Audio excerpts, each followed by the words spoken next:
खबरदार आज के बाद वहाँ गई तो हाथ पैर तोड़कर घर में हमेशा के लिए बिठा दूंगा। रूपदार आवाज में दादा शमशेर सिंह अपनी 17 साल की पोती अंजना को डांट रहे थे। मैं प्यार जितना करता हूँ, जालिम उतना ही हूँ।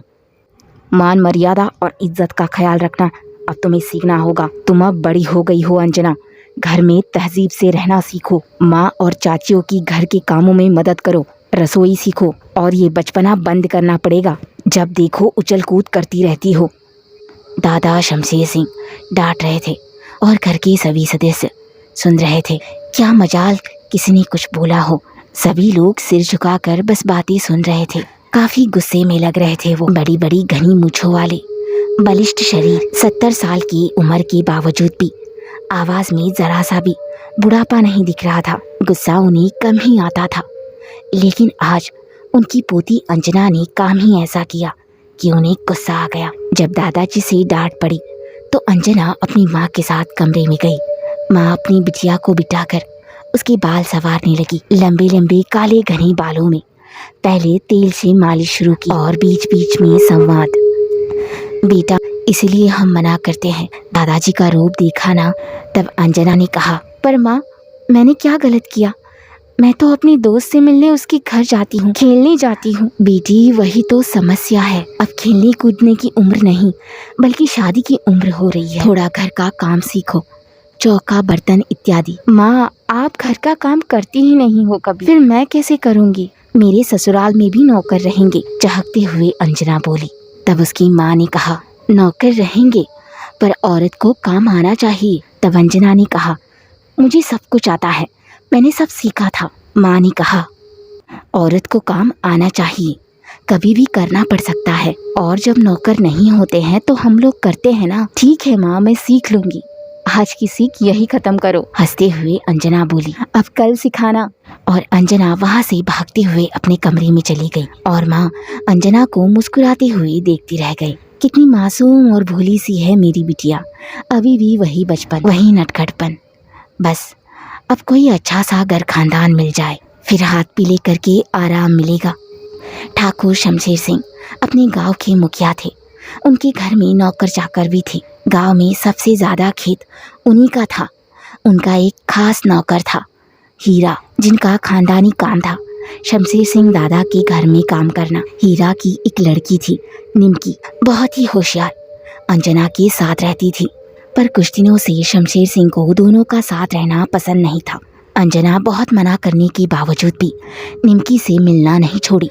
अब आलम ये था कि हीरा को दादाजी ने बोल दिया कि तेरी छोकरी को घर में रख। जी हुजूर, हाथ जोड़कर सिर झुकाकर बस इतना ही कहकर हीरा वहाँ से चला गया। दादाजी में आया अचानक परिवर्तन, उसकी भी समझ में नहीं आया और हीरा ने उसे दिमाग पर भी नहीं लिया। बड़बड़ाने लगा कि बड़े लोग हैं, बड़ी बातें होंगी, हमारा क्या, पेट पल जाए, बस इतना ही काफी है। मना कर दूंगा निमकी को, वो समझदार है, मान जाएगी।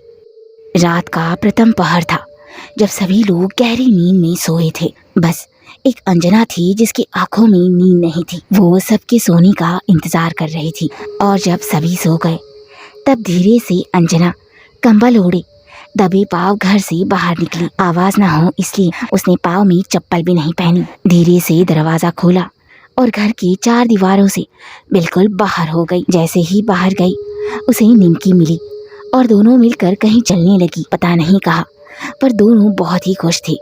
कीड़े मकोड़ों की बोलने की आवाजें आ रही थी, मेंढक टर टर कर रहे थे, कहीं कहीं कुत्ते भौंकने की आवाज भी आ रही थी। पर दोनों निडर थे। काली रात में भी उन्हें जरा सा भी भय नहीं लग रहा था। हाथ में हाथ पकड़े मस्ती से चल रहे थे और फिर चलते चलते दोनों गांव से बाहर निकल गए। बिल्कुल बाहर घंघोर अंधेरे में फिर एक सफेद सी 4 दीवारी आई और फिर दोनों उस दीवार में बंधे दरवाजे से अंदर घुस गए। ये क्या, ये तो कब्रिस्तान था जहाँ पर मुर्दों को दफनाया जाता था। आखिर ये दोनों यहाँ क्यों? कब्रिस्तान था तो डर तो था ही, पर निडर को डर कहाँ। सफेद धुएं से माहौल सफेद हो गया था। सियारों की रोने की आवाज ने दिल दहला रखा था। वो बहुत ही करुण आवाज में रो रहे थे। बड़ी बड़ी पेड़ों की शाखाओं से चरचराने की आवाजें भी आ रही थी। अंधेरे में कुछ दिख नहीं रहा था, पर महसूस सब हो रहा था। चमगादड़ों की चिचिताने की आवाजें भी कानों तक आ रही थी। एक साथ झुंड में उड़ते थे। उनसे सिर के बालों को बचाना भी पड़ता था। अंजना, तुम यहाँ पर बैठ जाओ। एक कब्र के पास पड़े पत्थर पर बैठने को बोलती है निमकी, और निमकी भी वहीं बैठ जाती है और इधर उधर देखती है। कुछ देर तक दोनों शांत बैठी रहती है। फिर एक बूढ़ा सा आदमी, घनी बाल और बड़ी दाढ़ी वाला वहां आया और आते ही बोला, कहाँ गई बिटिया रानी? सामान साथ में लाई हो? जी बाबा, आपने जो बोला था वो सब लाई हूँ। दोनों लड़कियां हिम्मती थी, पर थी तो बच्चियां, डर तो लग ही जाता है। डरती हुई निमकी बोली, लाई हूँ बाबा, आपने जो बोला था वो सब। ठीक है, उठ जाओ और दोनों मेरे साथ आओ। दोनों वहां से खड़ी हो गई और बाबा के पीछे पीछे जाने लगी। अगले पल बाबा एक झोपड़ी में थे। उसके सामने अंजना और निमकी बैठी थी। झोपड़ी में तंत्र मंत्र, जादू, टोना टोटका, वशीकरण ऐसी तस्वीरें लगी थी। बाबा के सामने एक इंसान का कपाल था। एक हड्डी थी पतली सी 1 फीट की। एक छोटे से अग्निकुंड में हल्की सी ज्वाला फूट रही थी। तमाम प्रकार के रंग बिरंगे पत्थर भी थे। बाबा बैठा आंखें बंद किए कुछ जाप कर रहा। बीच बीच में पीतल के बंदे लोटे में से पानी की 4 बूंदों को अग्नि पे छिड़कता और अग्नि बुझने के बजाय थोड़ी और धधक उठती। काले, लाल, पीले, गुलाबी, हरे छोटे छोटे कपड़ों के टुकड़ों पे छोटी छोटी हड्डियां रखी हुई थी। कुछ अलग अलग प्रकार के छोटे छोटे डिब्बे थे जिसमें हल्दी, बबूत, भांग और न जाने क्या क्या प्रकार का सामान था। 2 जार था जिसमें खून जैसा था। शायद उसमें खून ही रखा हुआ था। आम इंसान वो सब देखकर डर ही जाता, पर अंजना और निमकी के चेहरे पर खुशी के अलावा कुछ भी नहीं था। किसी को कुछ नहीं पता था कि आखिर ये दोनों बाबा के साथ मिलकर कर क्या रही थी। बहुत बढ़िया, बाबा अपनी आंखें खोलते हुए बोले, लाओ सामान लाओ। फिर निमकी ने बाबा को 2 नींबू दिए और सुई धागा और एक पोटली दी। बाबा ने तुरंत पोटली कहीं छुपा ली और मंत्र जापना शुरू कर दिए और साथ साथ नींबू की 2 मालाएं बनाने लगा। काली अंधेरी रात और वो सनसनाती हुई हवा दिल दहला रही थी। थोड़ी देर बाद बाबा ने उन दोनों को एक माला दी, वही नींबू वाली माला, और हिदायत दी कि 3 दिन बाद आना और मुझे दिखाना, और अगर किसी की भी नज़र पड़ी तो समझो सारा टोटका गायब। छुपा के रखना सबकी नज़रों से। जाओ, अब सब कुछ अच्छा होगा, तुम्हारा काम हो जाएगा। दोनों ने बाबा की अनुमति ली और चुपके से दबे पाँव घर की तरफ चलने लगी। कोई सुन या देख ना ले, इसलिए वो दोनों अपनी मुंह ढकी हुई थी और मुंह से आवाज़ तो बिल्कुल भी नहीं आ रही थी। सबसे पहले अंजना का घर आया और निमकी ने धीरे से बोला, अब जाओ, हम कल बात करेंगे, और बाबा जी की बात भी याद रखना, माला किसी को नहीं दिखनी चाहिए। अंजना चुपके से अंदर चली गई और अंदर अपने कमरे में जाकर एक लंबी सांस लेकर बैठी। पहले उसने गट गट करके 1 गिलास पानी पी लिया और अपने बिस्तर पर लेटते ही उसे नींद आ गई और अगले ही पल वो पूरी नींद के आहोश में थी। अंदर हवा आए इसलिए खिड़कियाँ खुली हुई थी। हवा अच्छी थी, मस्त ठंडी ठंडी। पर्दे हौले हौले से उड़ रहे थे। अंजना के गले में नींबू की माला थी। ऐसा लग रहा था जैसे उसे कोई निकाल रहा हो। दिख कुछ भी नहीं रहा था, बस माला दिख रही थी निकलते हुए। अगले ही पल अंजना ने करवट ली और पूनम माला गले में ही अटक गई। पूनम कोशिश की जा रही थी कि वो माला निकले, पर तकिए पर रखा सिर और गले से निकलनी माला आसान नहीं था। अचानक अंजना उठ गई और चिल्लाई, कौन? पर कमरे में तो कोई भी नहीं था।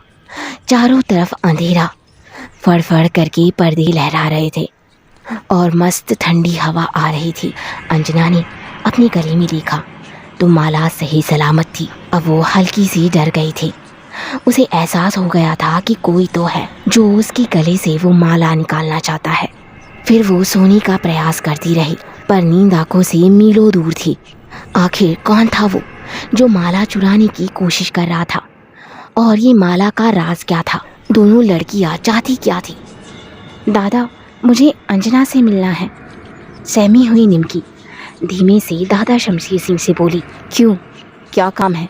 घूरते हुए दादा ने निमकी से बोला, निमकी को दादाजी में आए हुए बदलाव समझ नहीं आ रहा था। दादाजी तो ऐसे नहीं थे, अचानक से इन्हें क्या हो गया। सहमी हुई निमकी बोली, दादाजी बस ऐसे ही मिलने आई हूँ। जा मिल ले उसे, मैंने तेरे बाप से भी बोला था कि तुझे घर ना आने दे, फिर भी तू आ गई। उसकी तो खैर नहीं अब। निमकी डर गई। माफ़ करना दादाजी, बापू ने मुझे बोला था पर मैं ही भूल गई। निमकी झूठ बोलते हुए बोली, मैं वापस जाती हूँ, नहीं मिलना अंजना से। और निमकी जाने लगी। फिर दादा ने एक नरम आवाज़ में निमकी को बोला, ठीक है अब जाके मिल ले, पर आज के बाद याद रखना मिलना जुलना बंद करना पड़ेगा।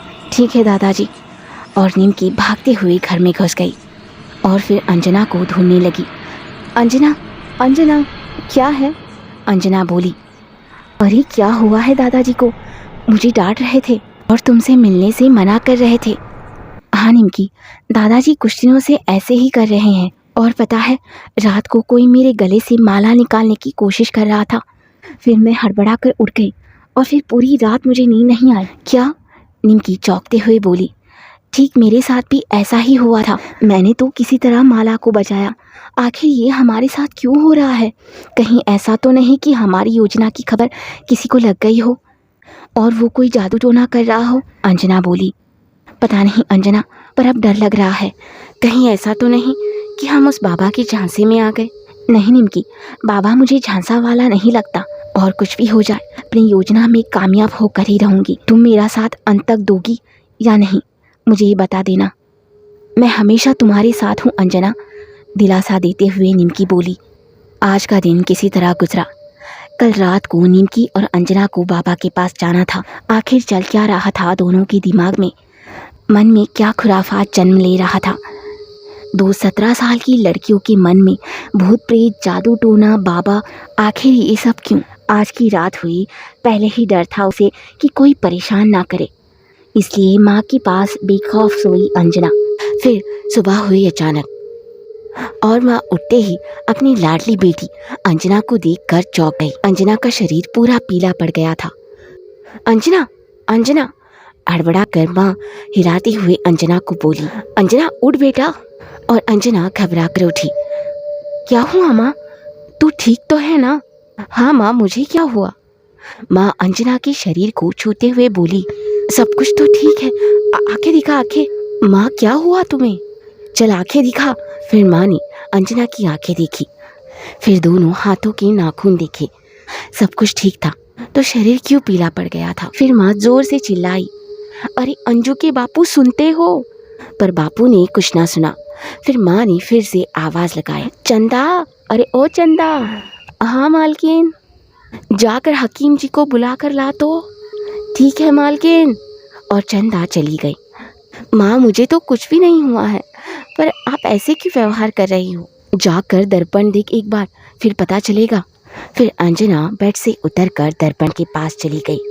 दर्पण में खुद को देखकर वो चौंक गई। ये सब कैसे हुआ? और दौड़कर वो आंगन में आ गई। साबुन से रगड़कर मुंह धोया, साफ तौलिया से मुंह पोंछा, पर मुंह पर से पीलापन कोई बनावटी रंग नहीं था जो छूट जाता। वो दौड़कर माँ के पास आई और बोली, माँ ये कैसे? माँ बोली, हकीम जी आते ही होंगे, सब ठीक हो जाएगा। और फिर थोड़ी ही देर बाद हकीम जी आए और अंजना का जांच पड़ताल किया, पर उन्हें कोई भी सुराग नहीं मिला। फिर हकीम जी माँ से बोले, देखो छोटी बहू, बिटिया को कोई बीमारी नहीं है, फिर भी मैं एक जड़ी देता हूँ, खिला देना। कल तक पीलापन नहीं गया तो मुझे बुलवा लेना। और इतना कहकर हकीम जी वहाँ से चले गए। जा नहा धोकर आजा, फिर दवा खाना, ऐसा माँ बोली। फिर अंजना कपड़े लेकर स्नान गृह में गई। उसे अचानक याद आया कि उसकी गले की माला गायब है। उसने अपने पूरे शरीर को देखा, शरीर पूरा पीला पड़ गया था। शाम का समय था, अंजना की हालत ठीक नहीं थी, पीलापन खत्म होने की बजाय बढ़ गया था। जब निमकी को पता चला तो वो दौड़ती हुई आई और अंजना के पास आकर बैठ गई। क्या हुआ अंजना? निमकी बोली, मेरी माला खो गई निमकी, तब से ये हालत हुई है। फिर तो बहुत दिक्कत हो जाएगी, एक काम करो, तुम मेरी माला ले लो। निमकी बोली, नहीं नहीं नहीं निमकी। अंजना निमकी से बोली, जिसके नसीब में जो होगा झेलना पड़ेगा। अंजना बोली, नहीं अंजना, बहुत खराब हालत हो जाएगी तुम्हारी। बाबा ने बोला था कि बुरी मौत होगी और बाबा की बात कभी झूठ नहीं होती। निमकी बोली। अंजना की हालत सच में खराब थी। उसने खून की उल्टियाँ करनी शुरू कर दी। अब सभी को पता चल जानी थी कि ये किस वजह से हो रहा था। फिर निमकी को कुछ नहीं सूझा और उसने अंजना की जान बचाने के लिए अपने गले में से माला निकालकर अंजना के गले में डाल दिया। कुछ देर बाद अंजना कुछ हद तक ठीक थी, पर निमकी की हालत धीरे धीरे बिगड़ने लगी। फिर भी निमकी ने अंजना से वादा किया था कि कुछ भी करके आज रात बाबा के पास जाना पड़ेगा। वही काली अंधियारी रात, कुछ भी दिखाई ना देने वाली काली रात। जुगनुओं की रोशनी से थोड़ा थोड़ा रास्ता दिख रहा था। निमकी और अंजना गांव से बाहर निकलकर कब्रिस्तान की तरफ बढ़ गए। कब्रिस्तान की हवा बिल्कुल सफ़ेद थी और आज दोनों को वहाँ डरावनी आवाज़ें सुनाई देने लगी थी। निमकी कुछ डरी डरी सी लगी आज, पर अंजना के चेहरे पर डर का जरा सा भी आभास नहीं था। दबे दबे पाँव दोनों बाबा की झोपड़ी में पहुंचे। बाबा भी उन्हीं के इंतजार में बैठे थे। क्या गड़बड़ की अंजना तुमने? बाबा ने अंजना को देखते हुए कहा। तुमने अपनी माला खो दी और निमकी तुमने अपनी माला इसे दे दी। बाबा ने दोनों को डांटने वाली आवाज में बोले, मैं ज्यादा नहीं बचा पाऊंगा तुम दोनों को। जिस तंत्र मंत्र और जाप के लिए आई हो उसे अच्छी तरह से करो, वरना अंजाम कुछ उल्टा हो जाएगा। सामान लाई हो? निमकी ने बाबा को सामान से भरा एक थैला दिया और बाबा ने उस थैले में से सामान को निकाला। उसमें से गिलेरी के पूंछ के बाल, मरी छिपकली, नींबू और सिंदूर थे। बाबा ने उन सभी सामानों को एक मिट्टी के बर्तन में डाला और आग पर रख दिया। लाओ अपनी माला निकाल कर दो, बाबा बोले। अंजना ने अपनी माला निकालकर बाबा को दे दी। फिर बाबा बोले, इस बार जो माला मैं बना के दूंगा उसे पहनते ही तुम दोनों एक दूसरे के अतीत के बारे में जान पाओगे। अंजना के अतीत की बात निमकी को पता चलेगा और निमकी के अतीत की बातें अंजना को। दोनों को सच सच बताना है, कोई झूठ नहीं बोलेगा। पर बाबा, मुझे एक बात समझ नहीं आई, पर मेरे गले से माला कैसे निकली? अंजना बोली, तुम्हारे दादाजी ने। बाबा बोले, क्या? एक साथ निमकी और अंजना दोनों चौंक गए। जी हाँ, उन्हें सब पता है। उन्हें पता है कि तुम क्या चाहती हो। बाबा बड़ी सावधानी से उन्हें बातें बता रहा था। उनके ऊपर जिन का साया है, वो जिन आज तक उन्हें कोई नुकसान नहीं पहुंचाया, पर सभी जानकारी उन्हें होती है। उन्हें पता चल गया था कि तुम दोनों आत्माओं से बातचीत करने के लिए ये सब कर रही हो, इसीलिए वो तुम दोनों को अलग करना चाहते हैं। अब बहुत ही सावधानी से तुम दोनों को रहना है। उन्हें ये भी पता है कि तुम दोनों यहाँ हो, पर वो किसी स्वार्थ के लिए कुछ बोल नहीं रहे हैं। याद रखना, अगर ये माला तुम्हारे दादा को मिली तो तुम दोनों एक दूसरे का अतीत कभी नहीं जान पाओगी और आत्मा तक पहुंचना तो दूर, बात करना भी मुश्किल हो जाएगा। नहीं नहीं बाबा, मैं बस एक बार तो बहन की आत्मा से मिलना चाहती हूँ। ठीक है अंजना, जितनी भी सावधानी रख सको तो रखो। आत्मा को बुलाना आसान नहीं, जिस तरह से बुलाया जाता है उसी तरह से वापस भेजना भी होता है। जिस तरह से बुलाया जाता है उस तरह से वापस भेजना भी होता है। अगर कुछ गलत हो गया तो तबाही के अलावा और कुछ नहीं दिखेगा। ठीक है बाबा, अंजना बोली, मैं कुछ भी करूँगी, लेकिन अपनी बहन की आत्मा से ज़रूर मिलूँगी। बस एक बार मैं बहन को महसूस करना चाहती हूँ, मिलना चाहती हूँ, जानना चाहती हूँ कि आखिर कौन है वो जिसने उसकी जान ली, बहन को जान से मार डाला। और 2 दिन के अंतराल के बाद निमकी और अंजना को वापस आना था बाबा के पास। निमकी तो चली गई, पर जब अंजना घर में घुसी तब उसे डर लगने लगा। वो अपने कमरे में पहुंची तब उसे ऐसा लगने लगा जैसे उसके पीछे कोई तो है और बुला रहा है।